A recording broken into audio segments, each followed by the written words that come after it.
Hey guys, welcome back to the Perfect Portfolio channel. And yes, we are talking about buy, borrow, die, which is the tax strategy used by billionaires. And the cool part is you can do it too. But in order to do that, you need to understand a little bit about something called margin maintenance. Now, when people buy real estate, they understand that if they put 3% down on a home, they get to borrow the other 97% of the money. And that 97% of that money, they did not have to work or pay taxes on it. So that is the other people's money in your investments.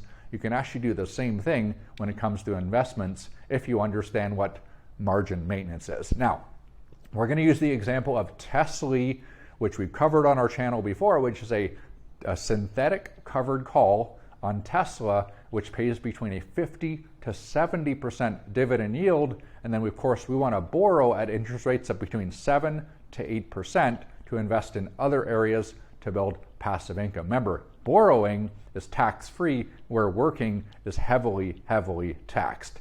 So let's look at Tesla. If you look over here, the margin maintenance on Tesla is currently 50%, meaning in this scenario, I need 50% of my money in my investments. This is actually pretty high compared to some of the investments we use, which some only require 15% of my money in my investment accounts. Tesla is pretty volatile, so it's got a 50%. Now, for example, if I had Tesla with 100% margin maintenance, that means I do not get to borrow from that because I need 100%. If that was a 15%, that means I only need 15% of my money in the investment account. So just like real estate, think skin in the game.